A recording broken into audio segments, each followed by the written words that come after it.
ফিরে আসবে না। তবে ঈমান যদি ভালো থাকে, মুত্তাকি যদি পরেজগার হয়, আল্লাহর জান্নাতে যাবে। ঈমানদার না হলে আল্লাহর জাহান্নামে যাবে। এটা আমার কথা নয়, স্বয়ং আল্লাহর কোরআন। আল্লাহ কি বলছেন? আল্লাহ 29 পারা সূরা মুলকের মধ্যে স্পষ্ট বলছেন জাহান্নামে যাবে কারা। শোনো,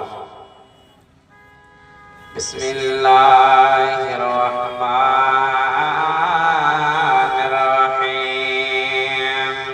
ওয়ালিল্লাযীনা কাফারু বিরাব্বিহিম আযাবু জাহান্নাম ওয়া বি'সাল মাসীর। ইযা উলকু ফিহা সামি'উ লাহা শাহীকা ওয়া হিয়া তাফার। আমার কথা নয়, স্বয়ং আল্লাহ বলছেন, ওরে আমার বান্দারা, ওরে আমার বান্দিরা, তোমরা শুনে নাও, তোমরা জেনে নাও কোন কোন শ্রেণীর লোকেরা আমার জাহান্নামে যাবে রে। তোমরা শুনে নাও, যারা আমার কথা মানবে না, আমার সাথে কুফর করবে রে, আমার কথা শুনবে না, এড়িয়ে চলবে, ধাক্কা দিয়ে চলবে, ওই ব্যক্তিরাই যাবে আমার জাহান্নামে। বন্ধুরে, দুঃখ রাখার জায়গা নাই। যখন জাহান্নামের আগে জাহান্নামে যখন ফেলা হবে, জাহান্নামে এমন একটা আওয়াজ শোনা যাবে, এমন একটা চিৎকার হবে, যেরকম আমরা মাঠে গিয়ে ঘাটে যাই, বিজলি যেমন কড়াক করে ওঠে, কত আমরা ভয় পেয়ে যাই, কত লোক সঙ্গে সঙ্গে মারা যায়। বন্ধুরে,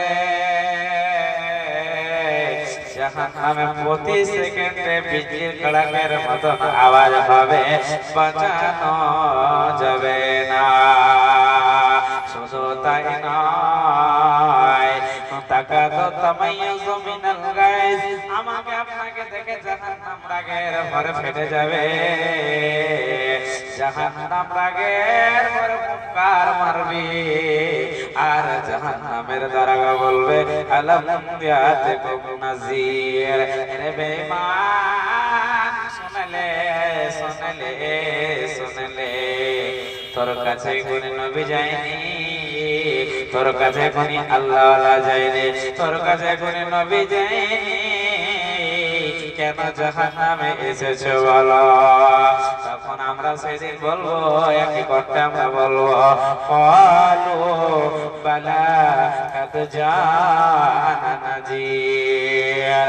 আমাদের কাছে নবী রাসূল এসেছিল, আমাদেরকে জাহান্নামের কথা বলেছিল।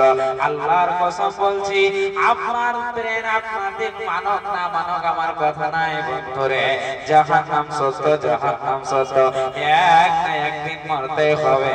ঈমান ভালো থাকলে জান্নাতে, না হলে জাহান্নামে। বন্ধুরে, সেদিন বাঁচানে খোলা কেউ হবে না। সেদিন আপনি বলবেন এসেছিল কিন্তু আমরা মানিনি, ফাকাজ্জাবনা ওয়া কুল্লা মা নাযালাল্লাহু মিন শাইইন আনতুম ইল্লা ফি যালালিন কবীর।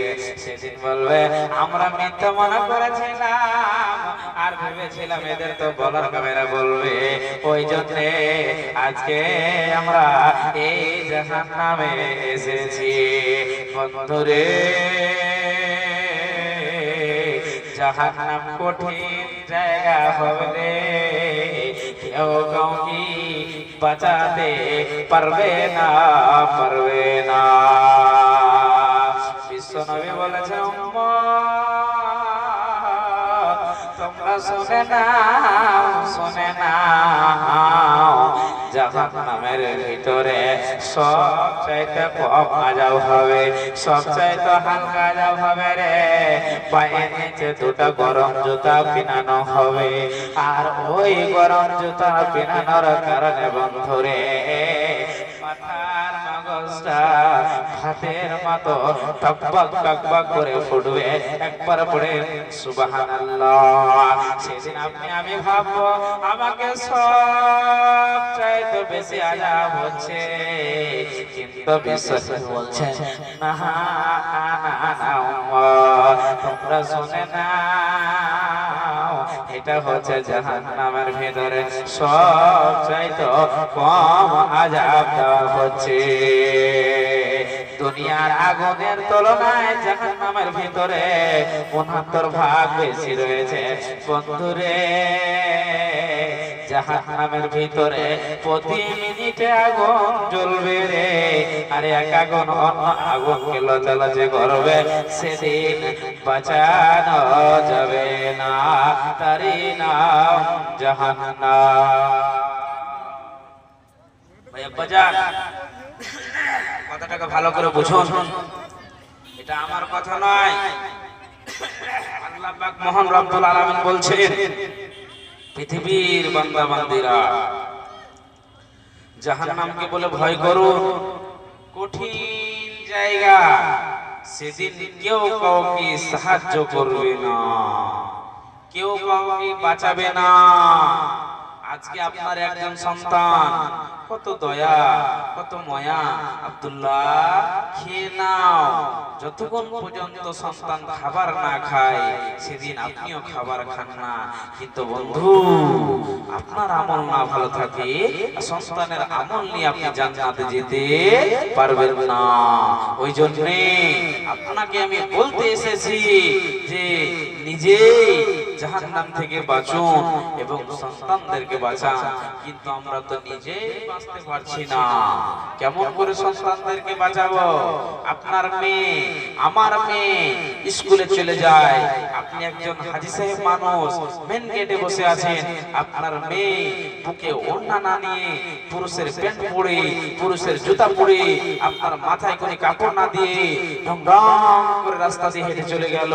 অথচ একবার বললেন না, ফাতেমা, আমিনা, উম্মে কুলসুম, বেটি রে বেপরদা হয়ে যায় না, বেপরদা হয়ে চলো না। কেন?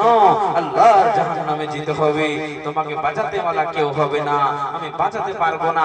আপনি একবার বললেন না, আপনি কেমন করে নিজের সন্তানকে বাঁচালেন বলেন? আল্লাহর কোরআন আল্লাহ কি বলছেন শুনেন, তুমি নিজে বাঁচো এবং তোমার সন্তানদেরকে বাঁচাও। আল্লাহর কোরআন বলছেন, বিসমিল্লাহির রহমানির রহিম, ইয়া আইয়ুহাল্লাযীনা আমানু কু আনফুসাকুম ওয়া আহলিকুম নারা। আল্লাহ বলছেন, পুরুষের দল তোমরা শোনো, ঈমানদার বান্দা বান্দীদেরকে বলছে, বান্দারে তোমরা নিজেই জাহান্নাম থেকে বাঁচো এবং তোমাদের সন্তানদেরকে বাঁচিয়ে নাও। এটা আমার কথা নয়, এটা আল্লাহর কোরআন, আল্লাহ নিজে বলছে। কিন্তু দুঃখের বিষয় বন্ধুরে, আমরা নিজে বাঁচতে পারছি না, কেমন করে সন্তানদেরকে বাঁচাবো? জাহান্নামের ইতিহাস গেল তুলে ধরে, নিজেই কেন আল্লাহ বাঁচাতে বললেন শুনে নেন বন্ধুরে। একজন যদি সুস্থ যুবককে আজকে যদি স্টেজে তুলে নিয়ে আসা হয়, এক বোতল যদি গরম পানি, ফুটান্ত গরম পানি যদি তার মুখে ভরে দেওয়া যায়, সে লোকটি ছটপট ছটপট করে মারা যাবে বন্ধু। কিন্তু শুনে নেন, জাহান্নামের ভিতরে প্রতি মিনিটে গরম পানিতে রেসপেক্ট করানো হবে, আপনার লাড়ি ভুড়ি সব পায়খানা রাস্তা দিয়ে বের হয়ে যাবে, অথচ আপনার মত হবে না, হবে না, হবে না।